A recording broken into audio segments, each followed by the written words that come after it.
اب یہ کہ اگر تو اس ملک کے سوچنے سمجھنے والے لوگوں کے اندر ایک مؤثر نیوکلیس بن چکا ہوتا اسلام کے حق میں اور پھر عملی میدان میں آتے تو قومی قیادت راستہ نہ روک سکتی. لیکن جبکہ ابھی وہ صورتحال پیدا نہیں ہوئی، ہم نے قبل از وقت یہاں تصادم مول لے لیا، لہذا قومی قیادت کے ساتھ ٹکراؤ ہوا مسلم لیگ کے ساتھ، اور اس کے نتیجے میں چونکہ یہ ٹکراؤ قبل از وقت تھا لہذا بات کھنچتی چلی جا رہی ہے. وہ ایک سیاسی جماعت کی شکل میں اور مختلف سیاسی تحریکوں کے اندر وہ یوں سمجھیے پاسن کا کام کرنے والی ایک جماعت ہے، اس لیے کہ اصل تو ہمارا معاشرہ جو ہے اس میں سیاست میں وہی لوگ اصل مؤثر ہیں جو زمیندار ہیں، جاگیردار ہیں، وڈیرے ہیں، سردار ہیں، قبیلوں کے سردار ہیں بلوچستان میں، یا وڈیرے ہیں، خوانین ہیں، جاگیردار ہیں، زمیندار ہیں، یا ایک نیا طبقہ سرمایہ دار. تو سیاست میں جتنے بھی دھڑے ہیں وہ سب انہی پر مشتمل ہیں. انہی میں سے کبھی کوئی مینڈک ادھر سے پھدک کر ادھر آ جاتا ہے، کبھی ادھر سے پھدک کر ادھر چلا جاتا ہے. اصل میں تو سارا معاملہ جو ہے کھیل، چاہے اسے میوزیکل چیئرز کا کھیل کہیں، وہ انہی لوگوں کے مابین یہ کھیل کھیلا جا رہا ہے. مختلف دھڑے بنتے ہیں اور یہ جماعت اسلامی کا کام اس کے سوا کچھ نہیں. کبھی ان کا ساتھ دے رہی، کبھی ان کا ساتھ دے رہی، کبھی ایک کا ساتھ دے کر ایک کی ٹانگ گھسیٹ لی، کبھی پھر اب اسی کے ساتھ تصادم کی بات پیدا ہو گئی. اس لیے کہ ہمارے ہاں سیاست میں یہی ہو رہا ہے کہ ابھی وہ کوئی پازیٹیو خطوط پر ہماری سیاست پروان نہیں چڑھی، بلکہ ہوتا یہ کہ جو کسی وقت حکومت میں باقی سب لوگ مل کر اس کی ٹانگ گھسیٹتے ہیں. جب اس کی ٹانگ گھسٹ گئی تو ظاہر بات ہے کہ ان میں سے کوئی اوپر جائے گا. اب وہ باقی سب مل کر، وہ جو پہلے حکومت میں تھا وہ بھی اب ان کے ساتھ مل کر اب ان کی ٹانگ گھسیٹے گا، سوائے اس کے کوئی اور پروسیس پولیٹیکل ہے نہیں. مصر میں معاملہ اس سے ذرا آگے بڑھ کر ہوا ہے. مصر میں اخوان المسلمون نے جب قبل از وقت اپنے آپ کو میدان میں لا ڈالا، اور وہاں کا فینومینن خاص طور پہ آج میں عرض کر رہا ہوں سمجھ لیجئے، انہوں نے قومی ایک مسئلے کے اندر قبل از وقت اپنے آپ کو ایکسپوز کیا. ہوا یہ کہ اسرائیل عرب ایک کانفلکٹ چل رہا تھا. اخوان المسلمون کی تحریک کا اصل مقصد احیاء اسلام. احیاء اسلام کے لیے پہلے اپنے ملک کے اندر اپنی قوت کو، اپنے بیس کو مضبوط کرنا، یہ ان کے لیے چاہیے تھا کہ اس کے اوپر ساری توجہات کو مرتکز کریں. ہوا یہ کہ جب عرب اسرائیل کانفلکٹ ہوا ہے سب سے پہلا سن 67 کے آس پاس، نہیں اس سے بھی پہلے، تقریباً پاکستان کے قیام کے فوراً ہی بعد اسرائیل کا قیام ہوا اور اس کے فوراً بعد جو تصادم شروع ہوا ہے، اس میں حسن البنا مرحوم نے اپنے والنٹیئرز کو جھونک دیا. یہ تھے بڑے جذبے والے لوگ،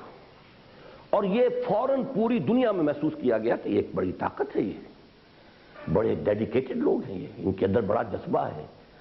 جوش جہاد ہے، ذوق شہادت. خطرہ محسوس ہوا اور اس خطرے کے نتیجے میں حسن البنا کو شہید کرایا گیا. ورنہ یہ کہ کہیں اور اس طرح کا حادثہ نہیں ہوا، لیکن یہ کہ ویسٹ نے محسوس کر لیا کہ there is a potential danger,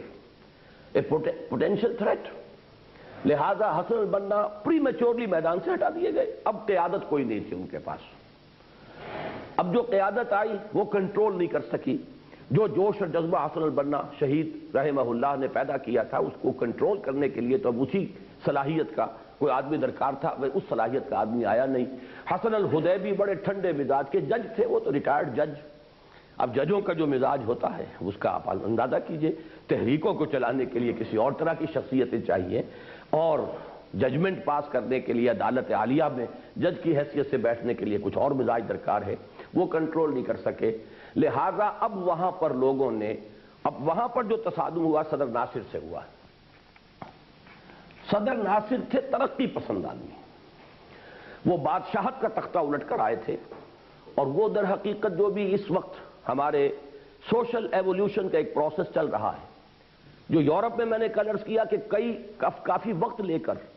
اور کئی راؤنڈز میں جا کر وہ آگے بڑھا ہے، ہمارے ہاں بھی اسی کا ایک عمل جاری ہے. جمہوری اور سیاسی حقوق اور معاشی عدل اور انصاف کے تقاضوں کے لیے تحریکیں چل رہی ہیں. قومی سیاست جو ہے اس نے اب رخ اختیار کیا ہے حقوق کی بازیافت کی جد و جہد. تو صدر ناصر در حقیقت اس کے سمبل تھے وہاں، اور یہ خود بھی اخوانی تھے پہلے. لیکن یہ ہے کہ ان کے مقابلے میں جب اخوان کا ایک خاص گروپ کہ جو اب کنٹرول میں نہیں رہا تھا مرکزی قیادت کے، اس نے جب ایسی ٹیررسٹ ایکٹیویٹی کی طرف اپنا رجحان شو کیا تو اس نے پھر کرش کیا ہے، اور جیسا کہ آپ کو معلوم ہے اس کے بعد جو بھی بلو اخوان المسلمون کو اس وقت لگی ہے، اس سے ان کا پھر دوبارہ پورے طور پر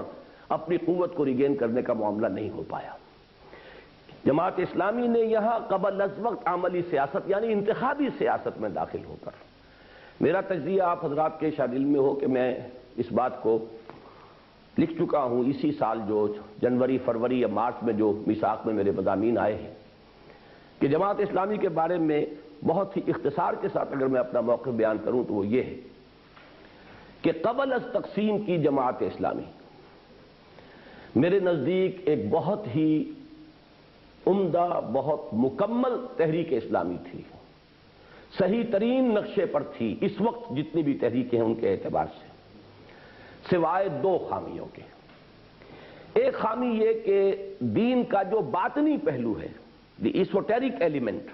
ایمان، یقین، اللہ کی محبت، رسول کی محبت، آخرت کا یقین، ترجیح آخرت، یہ باطنی کیفیات کی طرف جتنا زور دیا جانا چاہیے تھا نہیں دیا گیا، یہ ایک کمی ہے۔ نمبر دو یہ کہ انہوں نے انڈین نیشنلزم پہلے مولانا مدنی رحمۃ اللہ علیہ اور مولانا ابوالکلام آزاد ان پر شدید تنقیدیں کی، اور ٹیریٹوریل نیشنلزم کو تقریباً کفر بنا دیا۔ پھر یہی تنقید ان کی ہوئی مسلم نیشنلزم پر، مسلم قوم پرستانہ تحریک پر، کہ اس کا بھی اسلام سے کوئی تعلق نہیں۔ میرے نزدیک اس میں ذرا معتدل روش اختیار کرنی چاہیے تھی کہ یہ کہا جاتا کہ ہم اسلام کا کام کرنا چاہتے ہیں، یہ ہے قومی کام، یہ بھی اپنی جگہ پر ہے، جو لوگ یہ کام کرنا چاہتے ہیں کریں، لیکن ہمارے نزدیک اسلام کا کام کرنے کا طریقہ یہ نہیں ہے۔ اس کے لیے تو پہلے آپ کو ایک ایسی جماعت فراہم کرنی پڑے گی جو اسلام کے ساتھ ڈیپ کمٹمنٹ رکھتے ہوں، خود اپنے وجود پر اسے پہلے نافذ کریں، لیکن اس کی نگیشن اس شدت کے ساتھ جس شدت کے ساتھ مولانا مودودی نے کی، میرے نزدیک وہ انکالڈ فار تھی، اور میرے نزدیک وہ مصلحت پر مبنی نہیں تھی۔ صرف یہ دو چیزیں ہیں، ورنہ تحریک ایز سچ آج بھی میں اس بات کا قائل ہوں کہ صدیوں کے بعد ایک ایسی جامع اور صحیح اسلامی تحریک اٹھی تھی۔ پاکستان بننے کے بعد دو کام کیے جماعت اسلامی نے، یا for that matter Maulana Maududi نے۔ ایک تو انہوں نے ایک عوامی مطالبے کی مہم شروع کی، دستور کا مطالبہ، یہاں یہ طے کیا جائے کہ اسلامی دستور ہوگا، اللہ کی حاکمیت ہوگی، وغیرہ وغیرہ۔ اور یہ چونکہ کوئی پارٹیشن ایشو نہیں تھا، لہذا سب لوگوں نے سپورٹ کیا، سب لوگوں کے محضر نامے جا رہے ہیں، ٹیلی گرامز جا رہے ہیں، خطوط جا رہے ہیں، بوریاں کی بوریاں بھری ہوئی جو ہیں کانسٹیٹیوئنٹ اسمبلی کے اندر پہنچ رہی ہیں، اور وہ اسپیکر کے میز پہ جا کے رکھی جا رہی ہیں، ڈاکیا تو وہیں لے کر آئے گا، کوئی اسمبلی کا تو وہ تو وہاں پر آ گئے، اور وہ بوریاں رکھی ہوئی ہیں، خطوط آ رہے ہیں، ٹیلی گرامز آ رہے ہیں کہ اس مطالبے کو تسلیم کرو اور یہ طے کرو کہ اسلام، یہ یہاں کا پاکستان کا دستور جو ہے وہ اسلامی ہوگا۔ یہاں تک کہ مسلم لیگ نے ساتھ دیا، تمام دینی عناصر نے ساتھ دیا، یہاں تک کہ مسلم لیگ سے تعلق رکھتے تھے مولانا شبیر احمد عثمانی رحمۃ اللہ علیہ،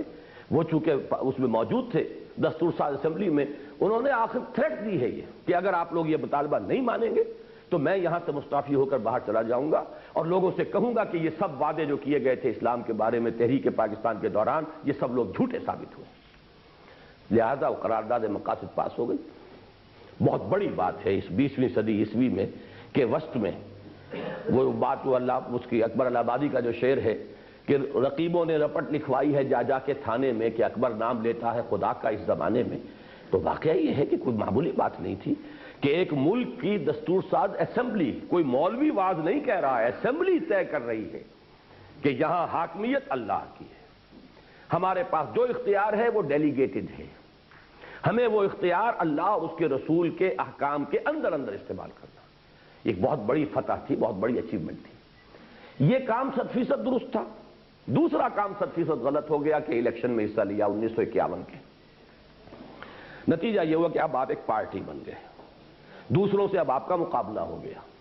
ظاہر بات ہے کوئی مسلم لیگی تو آپ کا ساتھ نہیں دے سکتا، اب تو آپ اپوزٹ گروپس میں آ گئے۔ علماء نے دیکھا کہ اگر یہ الیکشن لڑ سکتے تو ہم کیوں نہیں لڑ سکتے؟ ہمارا تو دائرہ اثر اور زیادہ ہے، ہمارے پاس تو ہر ہفتے اجتماع ہوتا ہے، لوگ آتے ہیں، ہم تقریریں کرتے ہیں۔ اسی وقت سے پھر یہ JUP کے نام سے جو تحریک چلی ہے، یہ یعنی مولانا نورانی میاں وغیرہ کی، ورنہ ان کو تو کوئی سروکار تھا ہی نہیں، یہ مسلم لیگ ہی میں تھے اگر تھے بھی، ورنہ یہ ہے کہ اپنے درود کی محفلیں ہیں اور سلام ہے اور جلوس ہے، اللہ اللہ خیر صلی اللہ، اس سے آگے انہیں سیاست سے بحث نہیں تھی، میدان میں آ گئے۔ نتیجہ یہ نکلا کہ اسلام ہماری سیاسی میدان کی ایک یوں سمجھیے چپقلش کا ایک ایشو بن گیا، کنٹروورسی کا ایشو بن گیا۔ یہ ہے جو غلط ہوا، وہ ہے جو صحیح ہوا، اسی کو چلنا چاہیے تھا۔ جیسے 31 علماء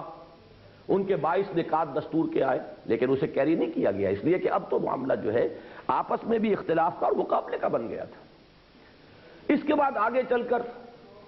اب یہاں پر جب مارشل لا آیا تو مولانا مودودی نے جو کام کیا اسے میں 50% صحیح سمجھتا ہوں، 50% غلط۔ صحیح یہ تھا کہ مارشل لا کی مخالفت کی جاتی، اور کی انہوں نے، صحیح کی۔ جمہوریت کی تائید کی جاتی، انہوں نے کی، اور وہ کرنی چاہیے تھی۔ لیکن یہ کہ اس میں جس درجے وہ آگے بڑھ گئے کہ انہوں نے خود بھی اپنی پوری قوت کو اسی میں جھونک دیا، یہ غلطی تھی۔ اس لیے کہ جمہوریت اس وقت آئے گی کسی ملک میں، مسلمان ملک میں، تو جیسے جمہور ہے ویسے ہی آئے گی۔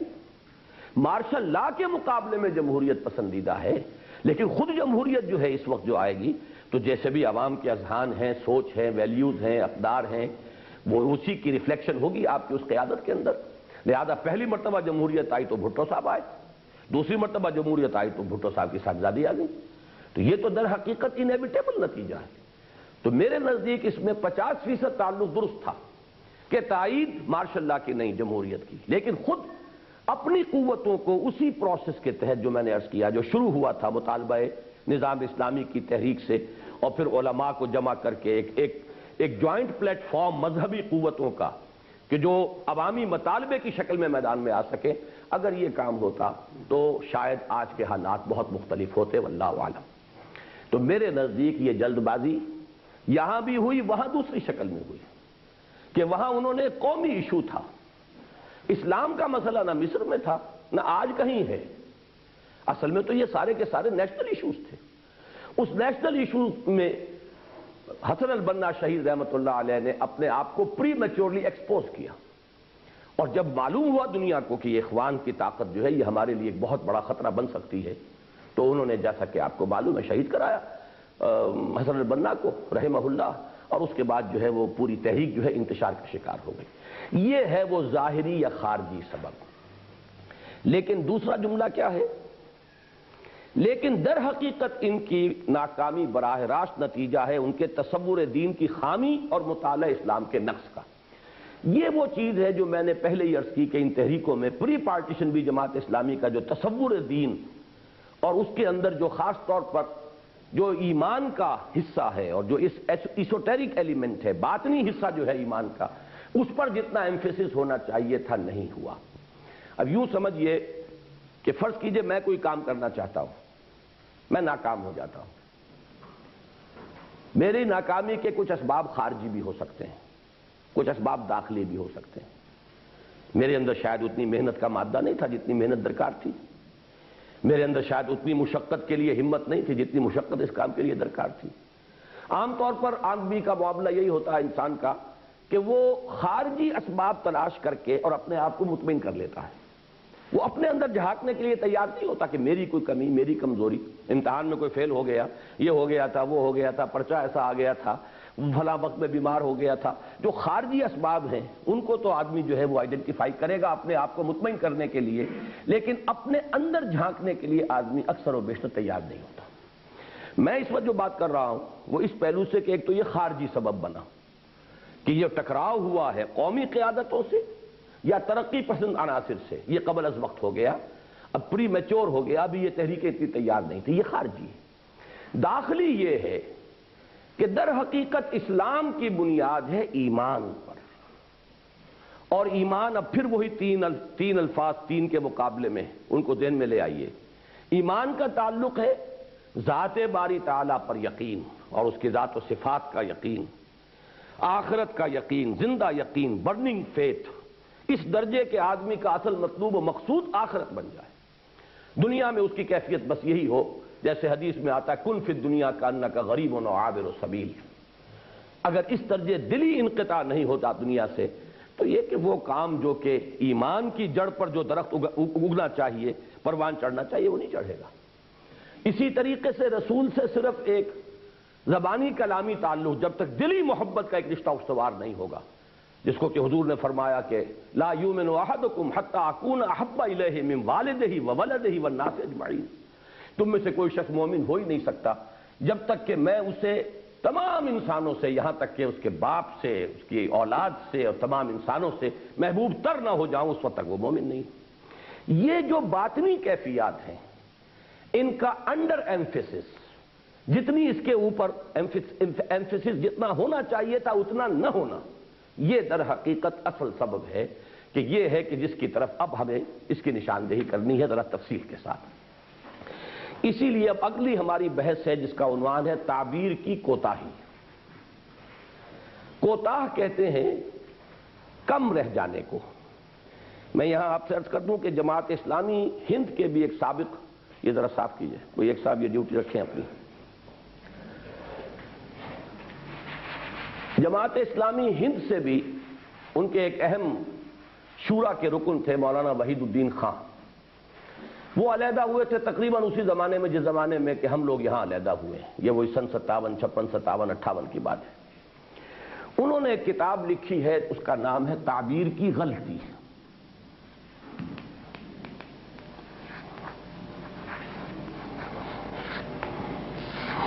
ان کا موقف یہ ہے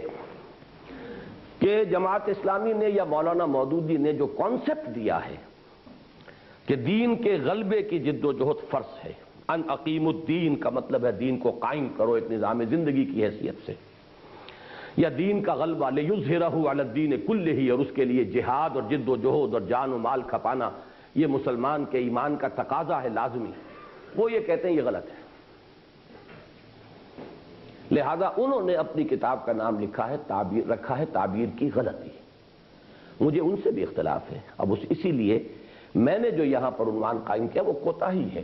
مطلب یہ کہ پہنچنا یہاں تک چاہیے تھا، یہاں تک پہنچ کر کوئی رہ گیا تو اس کو کہتے ہیں کوتاہ۔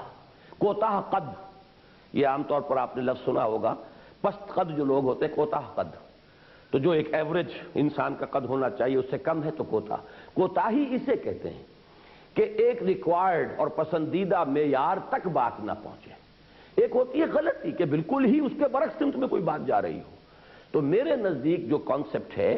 وہ یہ نہیں ہے کہ یہ تصور دین اور یہ تصور فرائض دینی غلط ہے، بلکہ یہ کہ it falls short of some thing, کچھ چیزیں ہیں کہ جو اس میں کم رہ گئی ہیں جس کی کہ تلافی ہو جائے تو یہ بات صحیح ہے بالکل۔ اور اس کو بھی یوں سمجھیے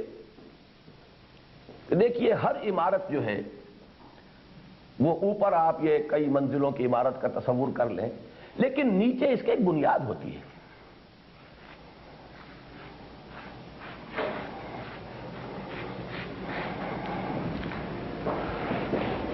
عمارت جو بتائی گئی ہے وہ صحیح ہے، بنیاد کی کمی ہے۔ عمارت اسلام کا نظام یہ ہے، اسلام کا سیاسی نظام یہ ہے، اسلام کا معاشی نظام یہ ہے، اسلام کا سماجی نظام یہ ہے، یہ اوپر کی عمارت ہے۔ جیسے کسی گھر میں یہ ڈائننگ ہال ہے اور یہ بیڈ روم ہے اور یہ فلاں ہے، اسلام کا ایک معاشی نظام ہے، اسلام کا ایک سیاسی نظام ہے، سماجی نظام ہے، آئلی نظام ہے، وغیرہ وغیرہ۔ اس کی غلطی نہیں ہے،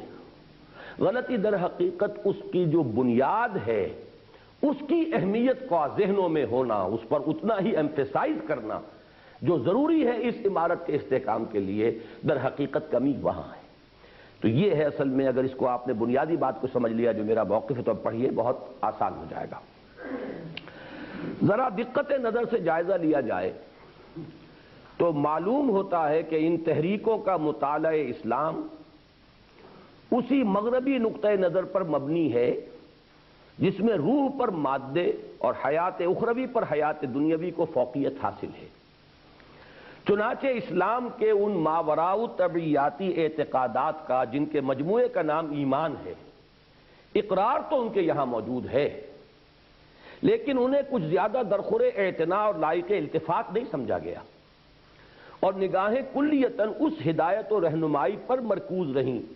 جو حیات دنیاوی کے مختلف شعبوں کے لیے اسلام نے دی ہیں، اور جن کے مجموعے کا نام اسلامی نظام زندگی رکھا گیا ہے۔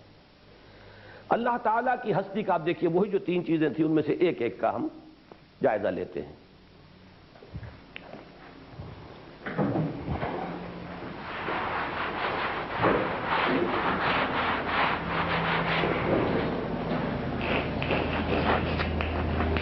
خدا کے بجائے اللہ رکھ رہا ہوں، اور یہاں کائنات،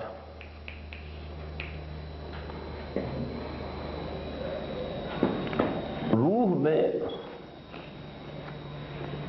جسم اور مادہ، حیات اخروی،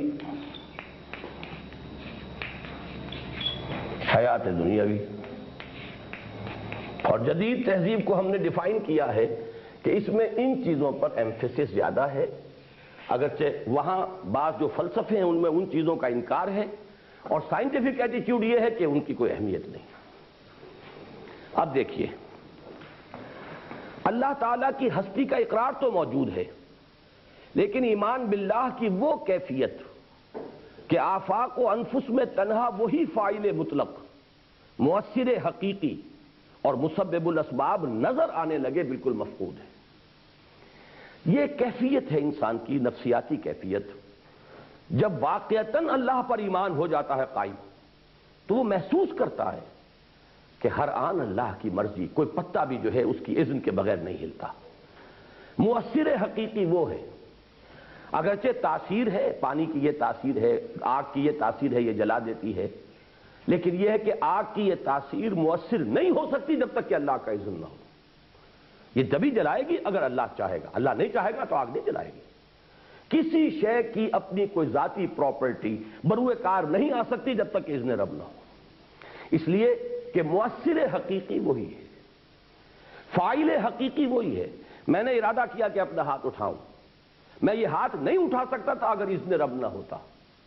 تو در حقیقت میرا ارادہ اور میری خواہش اپنی جگہ پر ہے،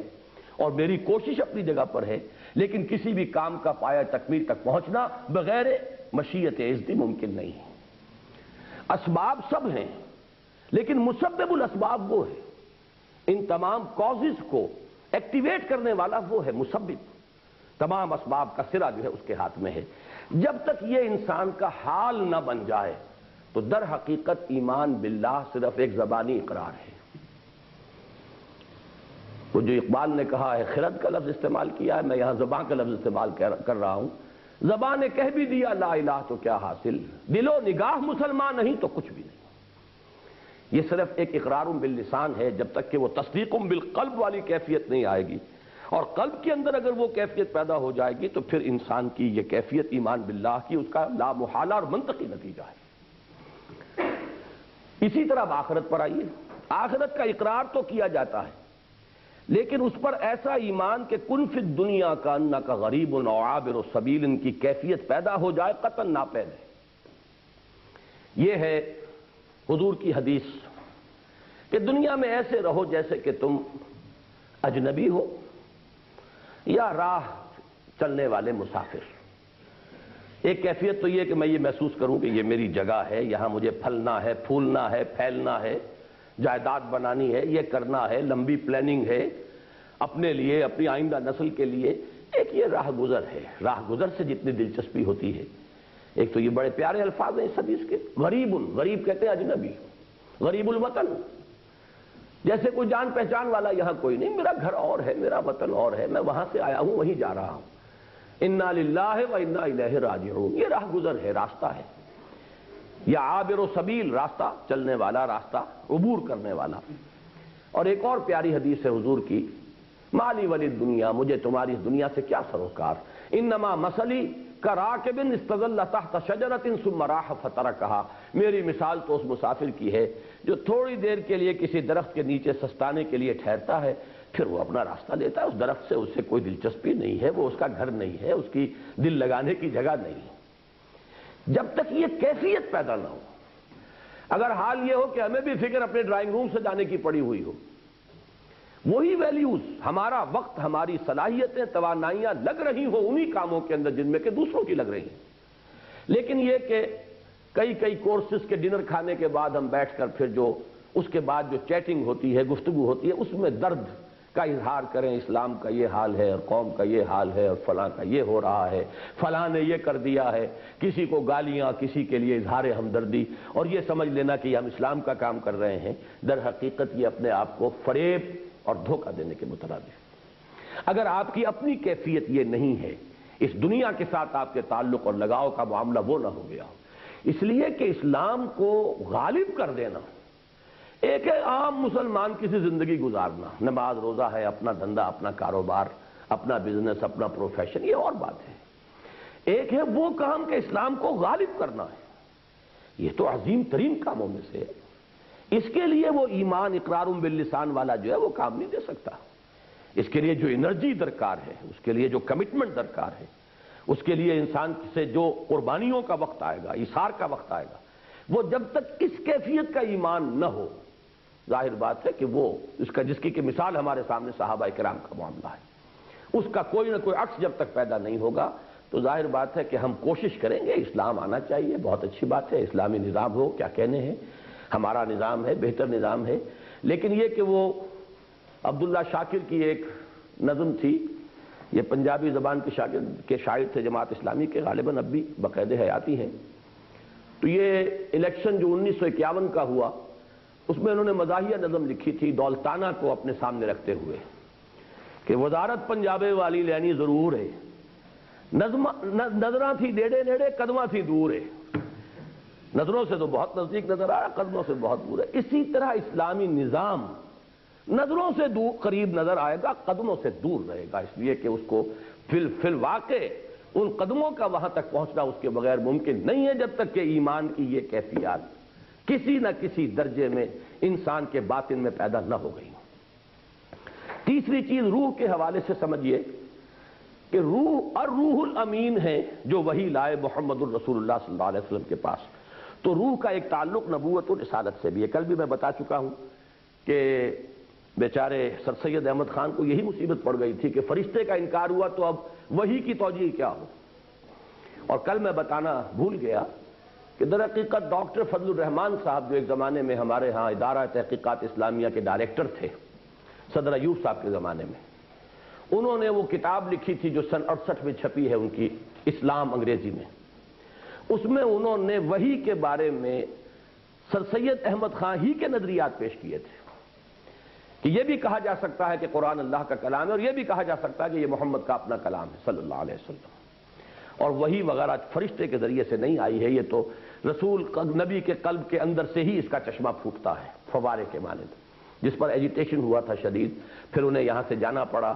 پھر وہ شکاگو میں رہے، میری ملاقاتیں ان سے ہوتی رہی ہیں شکاگو میں، اب ان کا انتقال ہو گیا ہے۔ تو میں نے اس وقت صرف یہ کہا ہے کہ ہم نے یہ 3 جو آرٹیکلز دیے ہیں فیتھ کے، ان میں سے اللہ کے بارے میں بات ہو گئی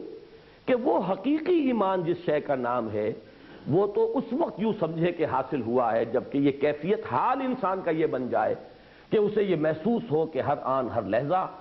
ذات باری تعالیٰ ہی کی مشیت کار فرما ہے، مؤثر حقیقی وہی ہے، لا فاعل فی الحقیقت ولا مؤثر الا اللہ، حقیقت میں کوئی فاعل نہیں، کوئی مؤثر نہیں سوائے اللہ کے۔ اسی طریقے سے آخرت کا یقین جب تک اس درجے کا نہ ہو جائے کہ دنیا سے بے رغبتی پیدا ہو جائے، دنیا میں رہو، استعمال کرو، لیکن دلی تعلق اس کے ساتھ نہ ہو، مقصود و مطلوب آخرت ہو، اور کیفیت یہ ہو جائے جیسے کہ راہ چلتا مسافر ہے، اسے جانا، اسے معلوم ہے مجھے کراچی جانا ہے، کراچی میں میرے بچے ہیں، میرا گھر بار ہے، راستے سے گزرنا تو پڑے گا آدمی کو بہرحال، لیکن یہ ہے کہ وہ اس کی منزل نہیں ہے، منزل آخرت ہے، منزل ما کبریاست۔ اگر یہ کیفیت نہیں ہوتی کن فی الدنیا کانک غریب و عابر سبیل، تو زبانی اقرار آخرت کا جو ہے وہ اپنی جگہ پر ہے، لیکن اس کے اس سرمائے سے اور اس پونجی سے اگر آپ چاہیں کہ انقلاب برپا کر دیں تو این خیال است محال است جنون، یہ ہونے والی بات نہیں۔ اسی طرح تیسری بات پر آئیے، رسالت کا اقرار تو ہے لیکن محبت رسول نام کو موجود نہیں۔ ایک بڑی یوں سمجھیے کہ ایک ایسی بزنس لائک ایٹیچیوڈ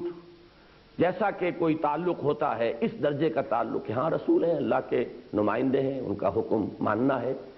یہ کام نہیں دے گا جب تک کہ رسول کی محبت جو ہے انسان کے قلب میں پیوست نہ ہو۔ میں وہ حدیث آپ کو سنا چکا ہوں، یہ حدیث بخاری کی تو ہے لازماً، مجھے یہ معلوم نہیں کہ مسلم میں بھی ہے یا نہیں،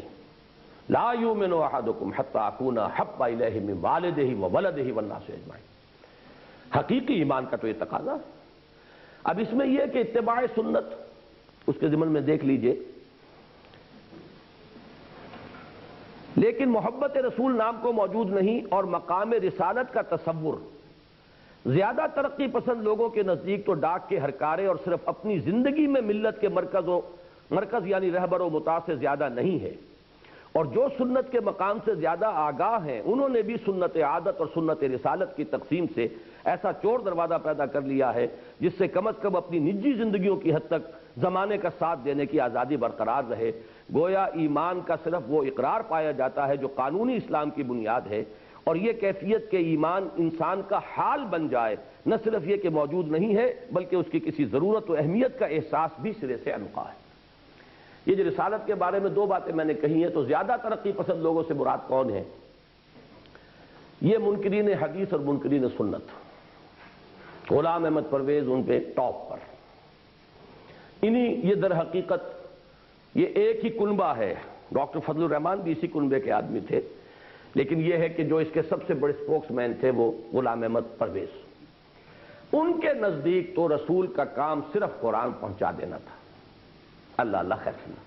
جیسے کہ ڈاکیا آتا ہے خط دیتا ہے آپ کو، اس کا کام ختم ہوا، اب آپ جانیں آپ کا خط جانیں، خط میں کیا لکھا ہے اسے سمجھیں، جو لکھا ہے آپ کے کسی دوست نے کوئی فرمائش کی ہے پوری کریں، آپ کے کسی سپیریئر نے کسی باس نے کوئی حکم دیا ہے اس کی پیروی کریں، اس کی تعمیل کریں، آپ جانیں وہ جانیں۔ ڈاکیے کام پہنچا دینا ہے، اور اس کو انہوں نے گویا کہ آتھینٹیکیٹ کیا ہے اس سے کہ قرآن مجید میں بار بار کہا گیا ہے نبی آپ پر کوئی ذمہ داری نہیں سوائے پہنچا دینے کے، وما علینا الا البلاغ فإن تولیتم فإنما علی رسولنا البلاغ المبین، بس پہنچا دینا۔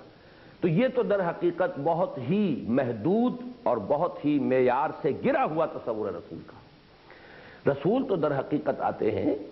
وہ مطاع بن کر آتے ہیں، وہ کتاب کے شارح بن کر آتے ہیں، اس کی تبیین کرتے ہیں، اس کی وضاحت کرتے ہیں، اس کے مضمرات کو کھول کر بیان کرتے ہیں، کرتے تھے کہ یہ ہے نہیں کہنا چاہیے اس لیے کہ اب تو نبوت اور رسالت کا دروازہ بند ہوا۔ رسولوں کا فنکشن صرف یہ نہیں تھا کہ پہنچا دیں، وہ بات جو کہی جاتی تھی کہ آپ کے ذمہ کچھ نہیں ہے سوائے تبلیغ کے، وہ اس لیے کہ ان کو زبردستی ایمان پر لے آنا، اسلام پر لے آنا، یہ آپ کی ذمہ داری نہیں ہے۔ اگر آپ نے ابلاغ کا حق ادا کر دیا تو آپ کی ذمہ داری ختم ہو گئی، ناؤ دے آر ریسپانسبل۔ لیکن یہ کہ اس کو وہاں استعمال کرنا کہ سوائے اس کے ان کا کوئی اور فرض منصبی ہی نہیں ہے، تو یہ در حقیقت بہت بڑا مغالطہ، بہت بڑا دھوکہ ہے۔ ان کا تو فرض ہے حضور قرآن، انزلنا الیک الذکر لتبین للناس ما نزل الیہم، ہم نے آپ کی طرف یہ ذکر نازل کیا تاکہ آپ لوگوں کے لیے واضح کریں اس چیز کو جو ہم نے ان کے لیے اتاری ہے۔ تو تبیین، توضیح، پھر اس کی تعلیم، یعلمہم الکتاب والحکمہ،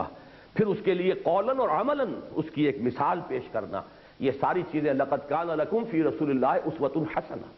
اچھا یہاں تک تو بات جو ہے ہماری جو یہ تحریکیں ہیں ان میں موجود ہے، لیکن اصل میں صرف یہ اس طرح کا ایک معاملہ جو ہے وہ کافی نہیں ہے جب تک کہ ذاتی محمد الرسول اللہ صلی اللہ علیہ وسلم کی وہ قلب کی گہرائیوں کے اندر سرایت نہ کر چکے۔ اب اس سے وہ محبت بھی مراد نہیں ہے کہ آدمی عشق کا دعویٰ بھی کر رہا ہے اور نہ اتباع ہے نہ اطاعت ہے، احکام کو بھی تو وہ تو ایک دوسری انتہا ہے، اس کا تو کوئی سوال ہی نہیں، اس کو خارج از بحث کر دیجیے۔ لیکن یہ کہ یہ جو ہے اتباع اور اطاعت، اس کے ساتھ محبت کی چاشنی، اور اس کا در حقیقت کیا ہوگا، انڈیکس کیا ہوگا، وہ یہ کہ کس درجے میں آپ ان کی پیروی کر رہے ہیں۔ پیروی کرنا صرف اس معنی میں نہیں کہ اگر وہ مسواک کرتے تھے تو آپ نے بھی مسواک کر لی، یہ بھی پیروی میں شامل ہے۔ فرض کیجئے کوئی شخص جو ہے کہتا ہے کہ حضور تہبند باندھتے تھے میں بھی تہبند باندھوں گا، یہ بھی ہمارے نزدیک ایک پازیٹیو ویلیو کی شے ہوگی کہ اگر اس وجہ سے کوئی شخص تہبند باندھتا ہے اور پہنتا ہے، اپنے لباس کے طور پر اختیار کرتا ہے کہ یہ حضور کا چونکہ لباس یہی تھا۔ بعد آپ نے اولیاء اللہ کے کچھ اس قسم کے واقعات کہیے یا کہانیاں سنی ہیں کہ فلاں شخص نے فلاں چیز نہیں کھائی، خربوزہ کبھی نہیں کھایا۔ کیوں بھائی کیوں نہیں کھاتے؟ کہ میں نے کہیں پڑھا نہیں، ثابت نہیں ہے کہ حضور نے کھایا ہو، یا یہ کہ حضور نے کس طور سے کھایا، کاٹا تو کس طرح کاٹا۔ تو یہ جو ہے اس طرح کا انداز، یہ تو خیر ایک غلو کے درجے کی بات ہے، لیکن یہ جان لیجئے کہ ان چیزوں میں بھی ویلیو ضرور رہے گی یہ کہ اگر کوئی شخص یہ کہے کہ میں تہبند ہی باندھوں گا اس لیے کہ حضور کا لباس تہبند تھا، تو یقیناً یہ محبت کی ایک علامت ہے اور اس اعتبار سے ہمارے نزدیک قابل قدر ہوگی۔ لیکن اسی کو آگے بڑھائیے کہ سب سے بڑا اتباع محمد الرسول اللہ صلی اللہ علیہ وسلم کا وہ تو یہ ہے کہ جس کام میں آپ نے اپنی پوری زندگی لگائی ہے اس کام میں اسی طور سے ہم بھی اپنے آپ کو جھونک دیں۔ آغاز وحی کے بعد سے کتنا وقت آپ نے معاش کے لیے لگایا؟ آپ نے کوئی جائیداد بنائی، کوئی گھر بنایا، کوئی محل تعمیر کیے؟ کیا کیا؟ اپنے وارثوں کے لیے کچھ چھوڑ کر جانے کا کوئی پروگرام بنایا؟ ساری توانائی، ساری قوت، ساری صلاحیت کھپی کس کام میں؟ اللہ کا دین پھیلے، اللہ کا دین قائم. تو گویا کہ پوری زندگی کے اندر اتباع اولین ہوگا اس معیار سے کہ آیا اسی کام کے لیے آپ بھی ان صلاتی و نسکی و محیای و مماتی للہ رب العالمین، اگر اس انداز سے حضور کے نقش قدم کی پیروی کرنے کو تیار نہیں تو چھوٹی چھوٹی جو یہ اتباعات ہیں اور چھوٹی چھوٹی سنتیں جو ہیں تو یہ تو پھر ظاہر بات ہے کہ یہ اپنے مقام پر رہیں گی، ان کی نفی ہم نہیں کریں گے، لیکن اس کا مطلب یہ ہے کہ آپ نے مچھر چھانے ہیں اور سموچے اونٹ آپ نکل گئے. بہرحال یہ ہے میرے نزدیک کمی ان تحریکوں کے اندر،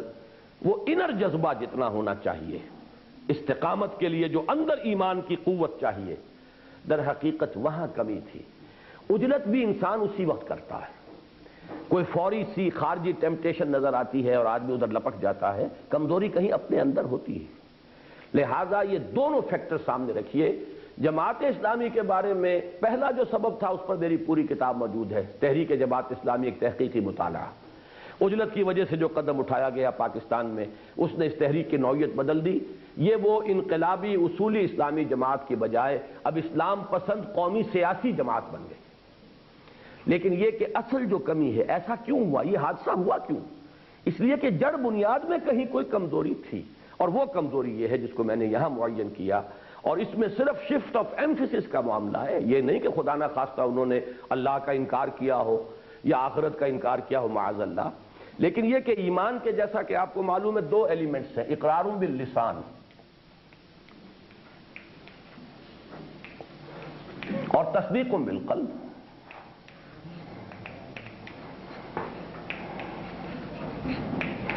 اس پر ایمفیسس ہوا ہے، اس پر جتنا ہونا چاہیے تھا وہ نہیں ہوا. اس کی وجہ سے وہ کمی رہی ہے، کمزوری رہی ہے کہ جس کی بنا پر پھر ایکسٹرنل فیکٹرز جو ہیں وہ مؤثر ہوتے ہیں. جیسے میں نے کل ایک طالب علم کے سوال کے جواب میں کہا تھا،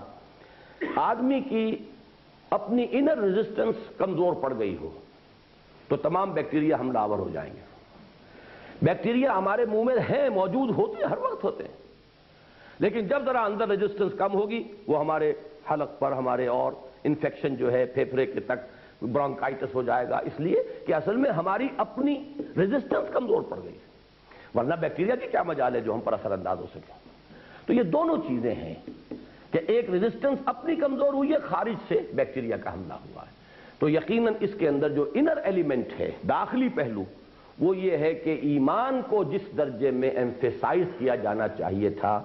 ایمان کو جس طرح حال بنانا چاہیے تھا، اس پر جتنے ایمفیسس کی ضرورت تھی، ان تحریکوں میں بحیثیت مجموعی وہ ایمفیسس موجود نہیں. اسی نقطہ نظر کا کرشمہ ہے کہ دین سٹیٹ کا ہم معنی قرار پایا. اب دیکھیے یہاں بھی یہ نہ سمجھیے کہ میں اسلامک سٹیٹ کا منکر ہوں. اسلامک سٹیٹ ہے، اسلامک سٹیٹ قائم ہونی چاہیے، اسلام کا ایک سیاسی نظام ہے. اسلامک سٹیٹ دنیا کی دوسری نیشنل سٹیٹ سے بڑی مختلف ہے، یہ ایک آئیڈیالوجیکل سٹیٹ ہے. لیکن یہ کہ دین صرف سٹیٹ نہیں ہے، دین اس سے کہیں زیادہ وسیع تر حقیقت ہے، اور عبادت اطاعت کے مترادف ہو کر رہ گئی. اب دیکھیے قرآن مجید میں لفظ اطاعت بھی آتا ہے اور عبادت بھی آتا ہے.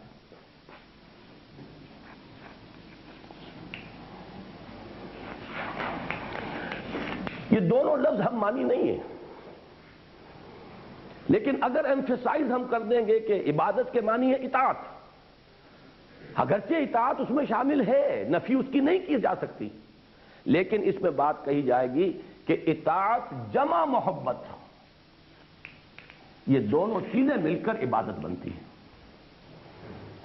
ایک اطاعت ہوتی ہے مارے باندھے کی اطاعت، زبردستی کی اطاعت. ہم انگریز کی اطاعت کرتے تھے، غلام تھے، عبادت نہیں کرتے تھے.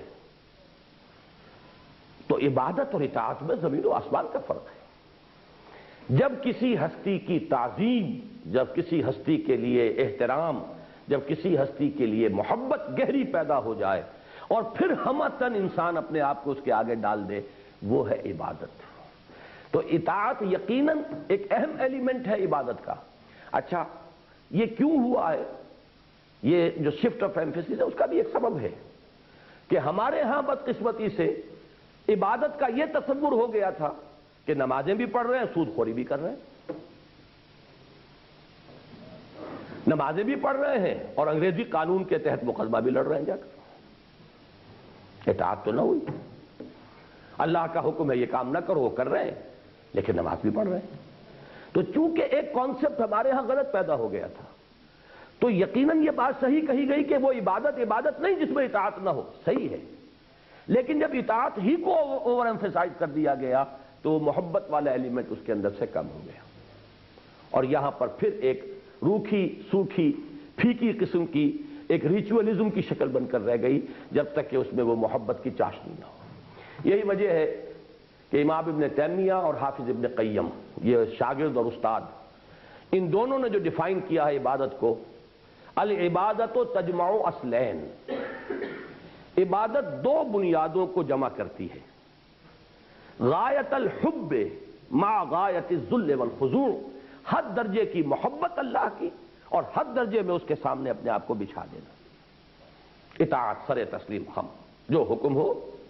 سر تسلیم خم ہے، جو مزاج یار میں آئے، یہ دونوں چیزیں جب جمع ہوں گی تو عبادت کا تصور مکمل ہوتا ہے۔ لیکن اگر صرف اطاعت رہ گئی تو عبادت اطاعت کے مترادف ہو کر رہ گئی۔ نماز کا یہ مقام کہ وہ معراج المومنین ہے، حدیث ہے یہ، الصلاۃ معراج المومنین، نگاہوں سے بالکل اوجھل ہے، اور نفس انسانی کا اس سے ایسا انس کہ قرۃ عینی فی الصلاۃ،